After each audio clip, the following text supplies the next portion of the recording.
Leadership is the great challenge of the last of the 90s and the first part of the new century. The challenges in science, the challenges in education. You know, we got to straighten out our educational program or we'll fall behind among the nations of the world. It's going to take some incredible leadership. Politics. Boy, it'd be great to be proud instead of embarrassed. Leaders in industry, sales management, you name it. The leadership role is really challenging for the next century. So now, here's what leadership is. The challenge to be more than mediocre.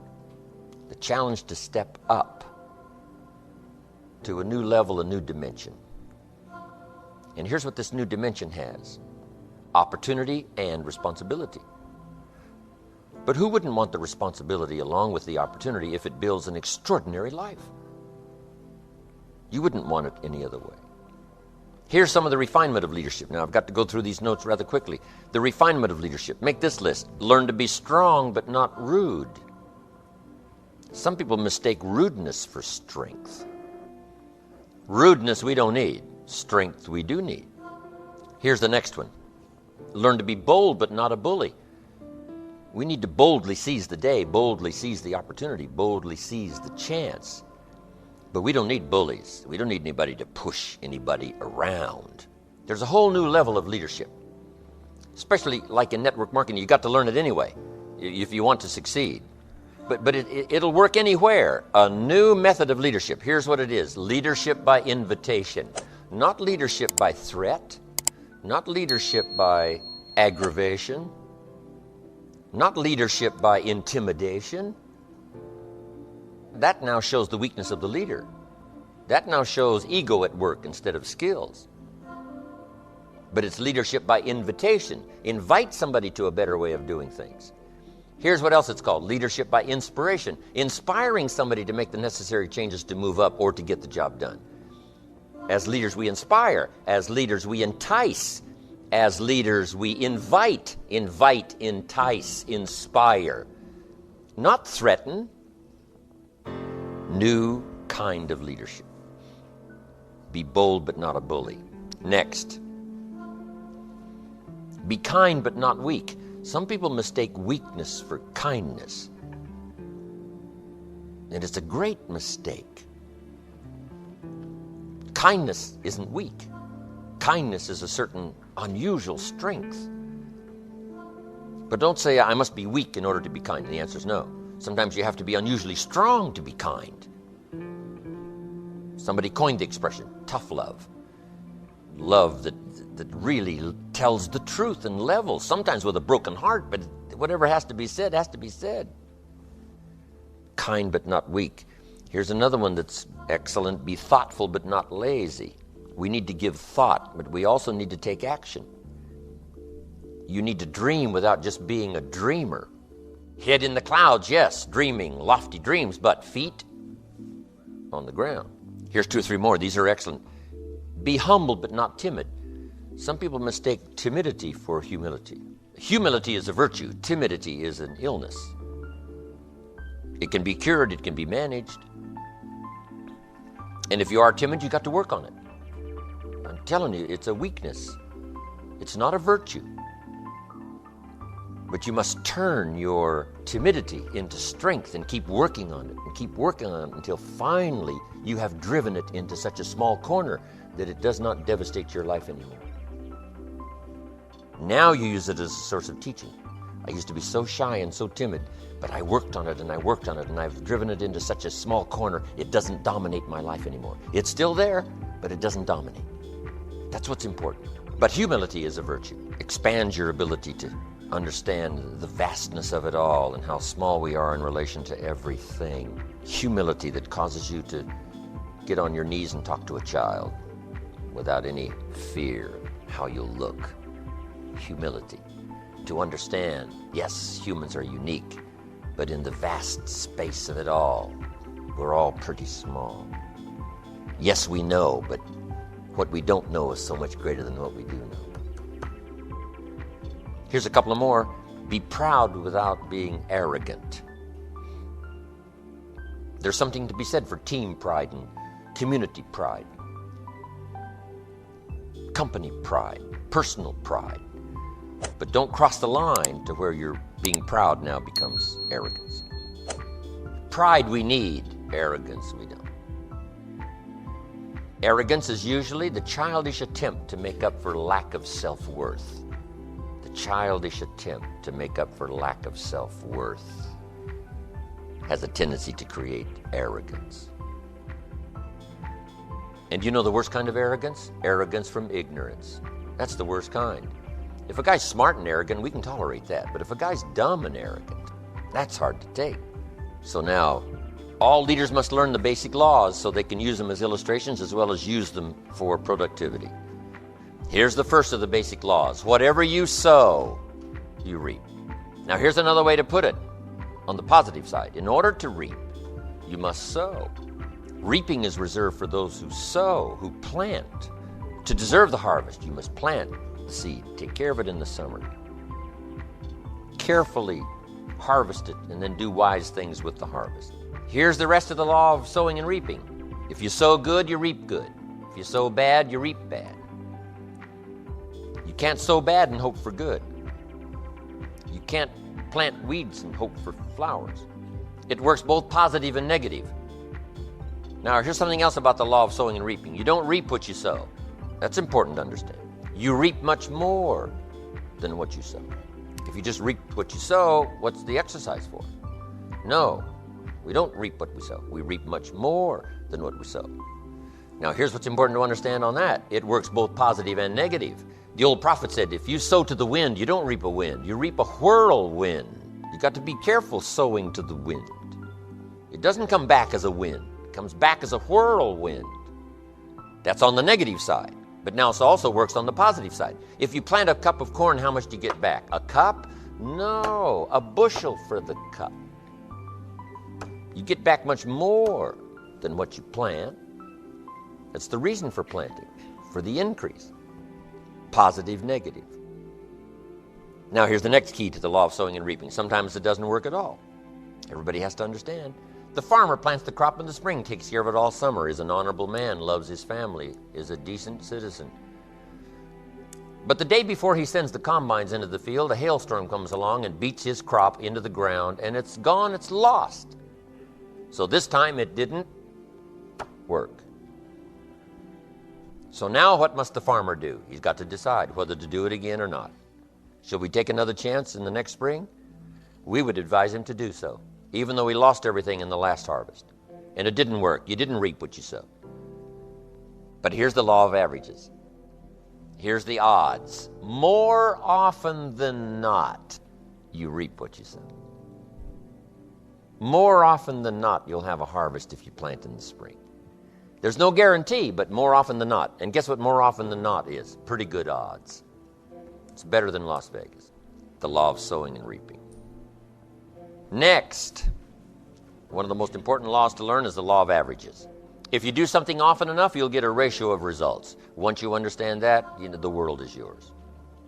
Learning to employ people in the unique thing called the law of averages is stunning in its result in terms of fortune. Let's say you're in sales and you talk to 10 people just getting started. If you talk to 10, you get 1. We now have what we call the beginning of a ratio. Talk to 10, 9 say no, 1 says yes. I'll buy your product, I'll take your service. Somebody says, well, 1 out of 10 isn't that good. Well, you're just getting started. Because here's what happens with the law of averages. Once it starts, it tends to continue. If you talk to 10 and get 1, chances excellent. If you talk to 10 more, you'll get another one. In baseball, we call it batting average. Swing 10 times, get a hit. Swing 10 times, get a hit. Nobody bats 9 out of 10. So you don't have to be perfect here. All you have to do is understand the law of averages. Now, even if you're only getting 1 out of 10, you can now start to compete. If you've been here a long time, you can get 9 out of 10. I just joined, I can only get 1 out of 10. I'm telling you, if we have a contest, I will beat you. You say, well, you just started, how could you beat me? It's very simple.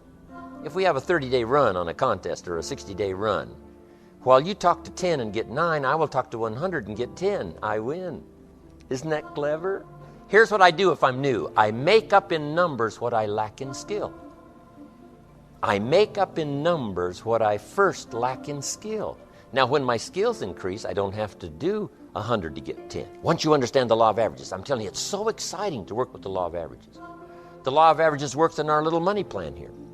You know, chances are excellent if you have this little plan. I'm telling you, chances are excellent. It'll work, it'll work, it'll work. The ratios will work for you.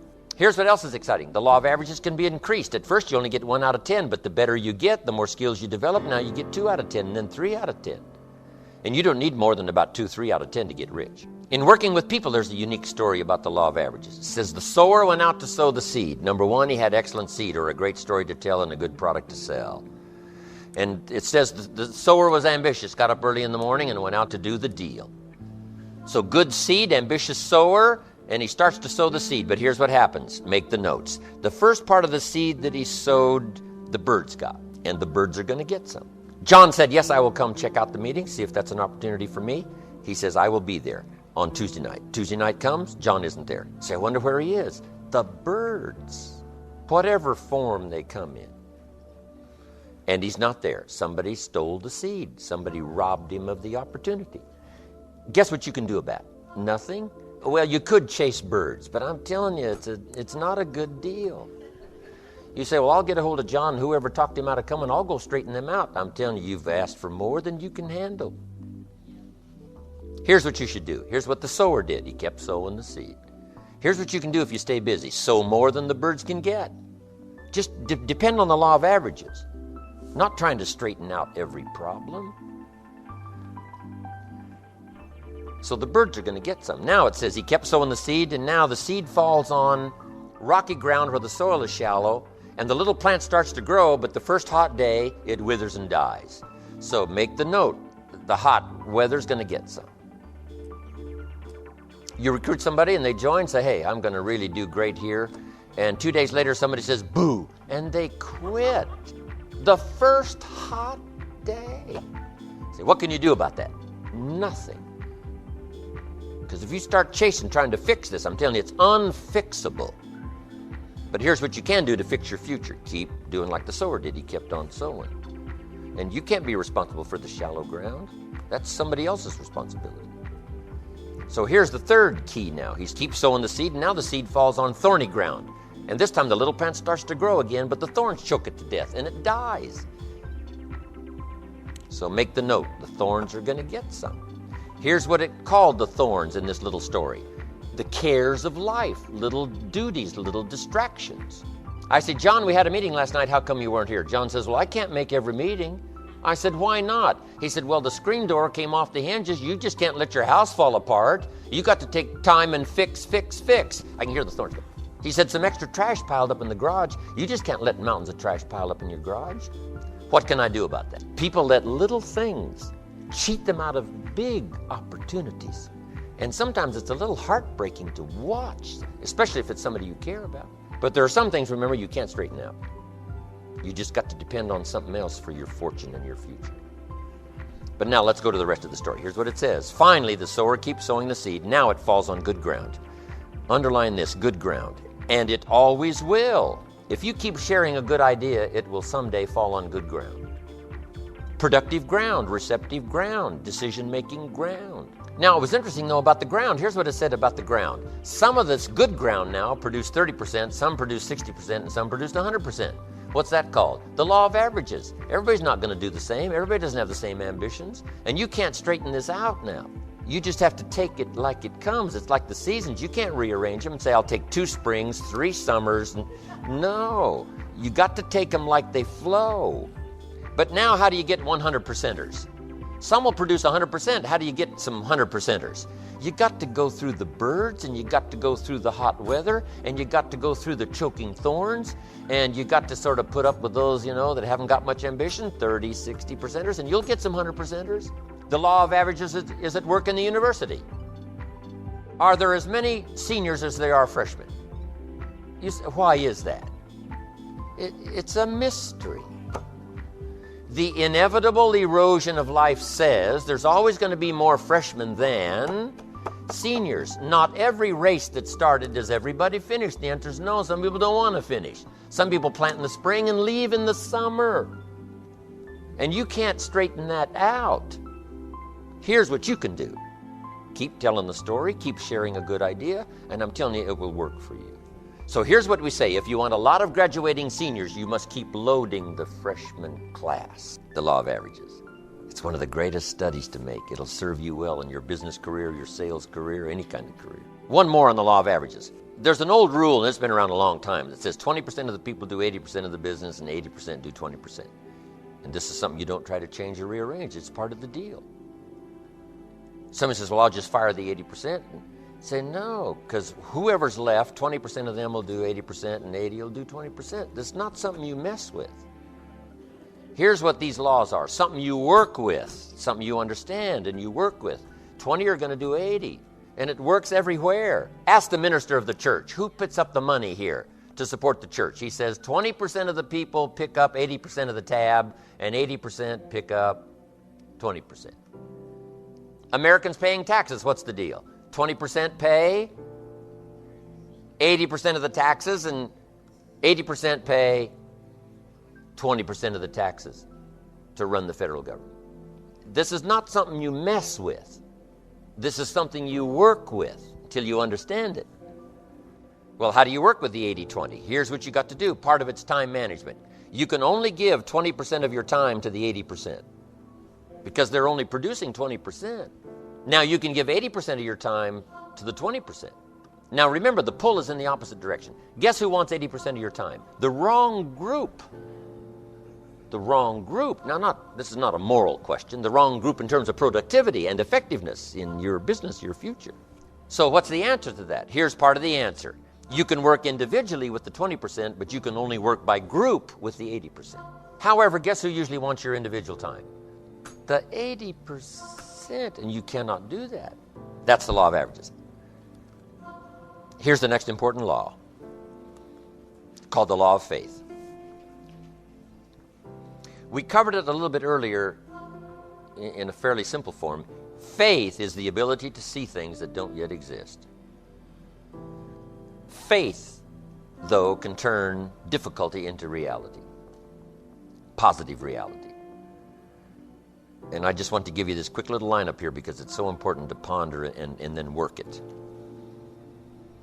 Here's what faith is for. Number one, faith is the ability to see it as it is. Faith doesn't mind seeing it as it is because faith is a miracle worker. Faith does not ignore the negative. Faith uses the negative. Because if there was no negative, there'd be no need for faith. If everything is okay, what would you need faith for? You need faith because it isn't okay. Now, what isn't okay? Who knows? The situation that isn't okay. So here's what faith does. Number one, faith does not ignore the negative because faith now stands as the miracle worker if you let it work. So faith sees it as it is. If it's ugly, it's ugly. If it isn't working, it isn't working. If it's a mess, it's a mess. It doesn't hurt to call a mess a mess. You don't need to fancy it up here. If it's broke, it's broke. If it's miserable, it's miserable. Faith doesn't mind admitting that. Faith doesn't mind seeing that. Here's why. Number one, you can see it as it is. That's the beginning of faith, seeing it as it is. Now, here's the second step of faith. See it better than it is. Couldn't you see beyond the mess? The mess is for today. Couldn't you look into tomorrow? The answer is yes, I guess I could look into tomorrow. Humans have this incredible ability to look into tomorrow, to look into next week. So we not only have the ability to see it as it is, the beginning of faith, but to see it better than it is. Dream the dreams, make the plans, visualize, use your imagination, see it better than it is. Now here's the third step that turns faith into reality. Make it better than it is. Faith now must be invested in the muscle. But if you invest faith now in the action, you can take any situation and make it better than it is. Next, in the beginning of faith, seeing it as it is. Don't see it worse than it is. Don't blow it out of proportion. Some people have this tendency to blow it all out of proportion and say, well, it can't be that bad. If it's this bad, that's how bad it is. You don't need to multiply how bad it is by 10. That's not necessary here. Just as it is, that's the deal, as it is. Don't see it worse than it is. Now here's the next unique key to faith. Don't see it for more than it can become. There's a thin line between faith and folly. Yes, it's possible to see yourself as a millionaire, but not overnight. Somebody says, well, yes, I can see that. Don't see it for more than it can become in a reasonable period of time. Yes, if it dropped out of the sky overnight, but that's not likely. But it's still possible to be a millionaire. It's still possible to be rich and wealthy, given a certain amount of time working with the law of averages and all the rest of the stuff we've talked about today. So don't see it for more than it can become, so that you move into folly instead of faith. Plenty is possible without being foolish in your faith exercise. But now here's two more cautions. Number one, it might be worse than you first see it. You better look underneath. Because sometimes you just look at the surface. You better take a look,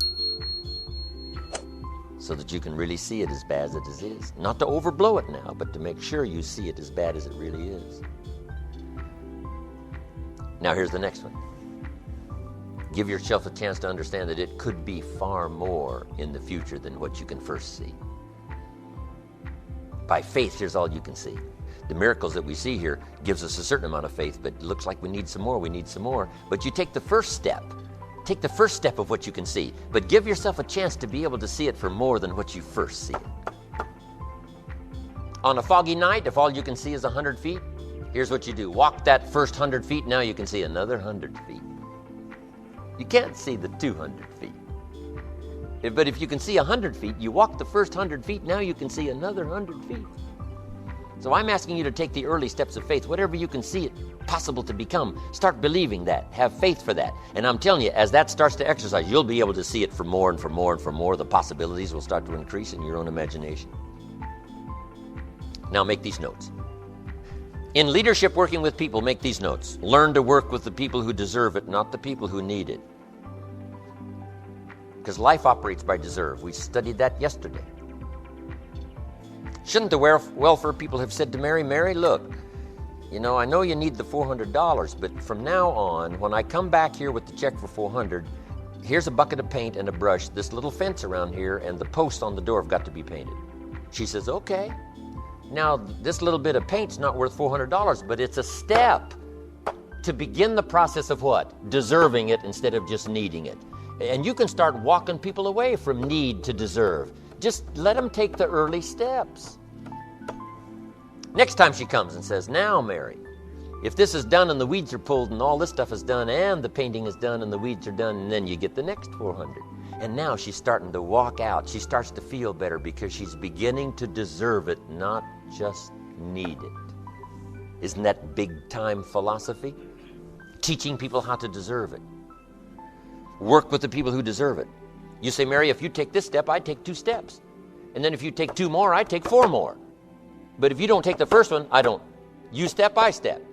Right? You call, I call. You try, I try. You move, I move. Teaching people how to deserve it. It starts to accelerate self-esteem. You can't believe what a high the beginning of new self-esteem is. If a person hasn't had it for years and years and they've been beat down by their own philosophy and they've been beat down by everybody else. If you start them on the early steps that starts this process of self-esteem, the early self-esteem is even more valuable than the fortune because it comes at a necessary time. Leading people step by step into self-esteem, and self-esteem leads to action, action leads to progress, progress leads to fortune. What else do you want? So work with the people who deserve it. Now here's the next key. Show people how to deserve your time, how to deserve your help. Next, don't expect the pear tree to bear apples. Let people do whatever they can do. You can hang apples on a pear tree, do all kinds of things. Put up a sign, this is an apple tree, and you get pears. So let people do whatever they can do, and let them change their mind. Let them grow and develop. Here's what I found. You cannot change people, but they can change themselves. The best you can do is inspire and hope, teach and hope. Teach and pray and hope, and teach and pray and inspire and pray and hope. That's the best you can do. You can't get in there and change, but you can do your best to deliver the message that can create change if someone will accept it, if someone will do something about it. Take the early baby steps to get started. And be happy with the smallest progress. Give some rewards and pat on the back and a big smile and say, Mary, it's going to work for you. You've taken these 2 steps. I'm telling you, if you can take 2 steps, you could take 102. Next, all leaders must teach the fact that there is both good and evil.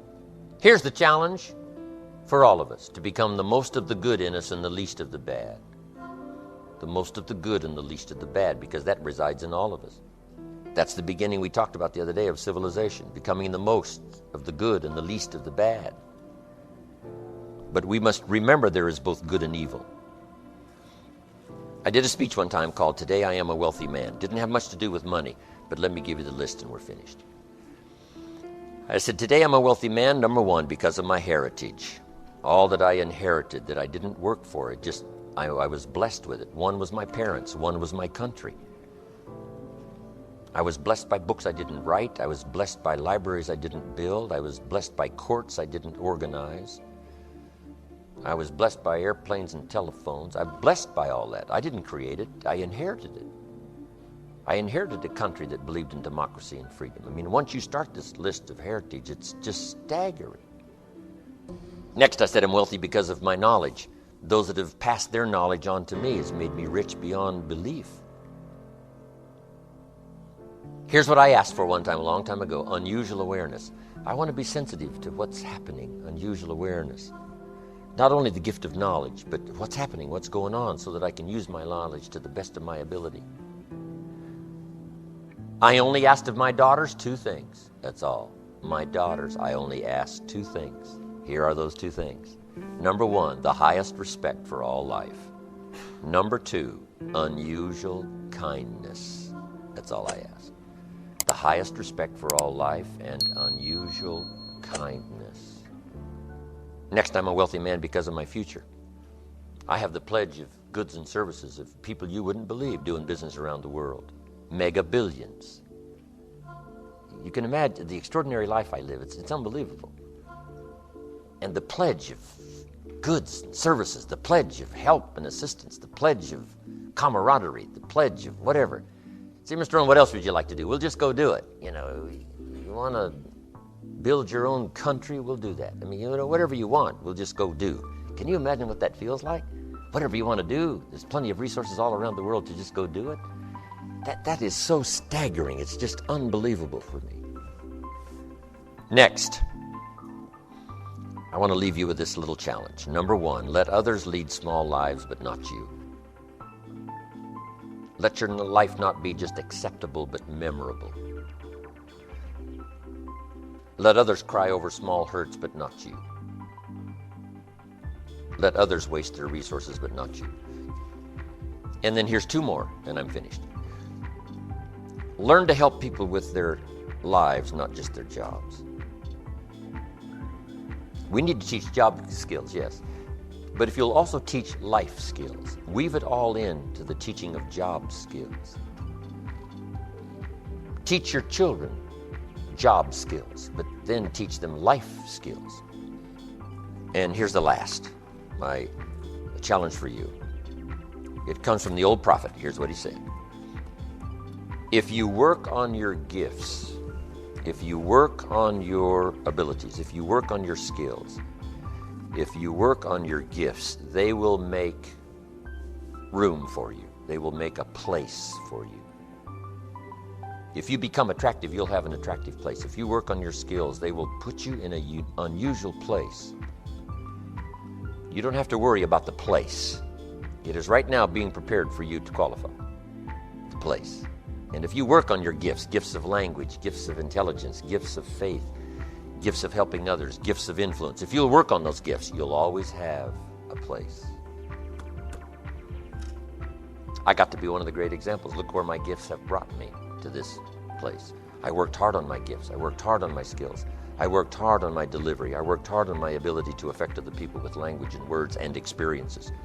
And then my gifts brought me to unique places now around the world. Because my gifts, I worked on my gifts and made myself valuable enough to be invited to these places. The same thing is going to happen for you, without a doubt.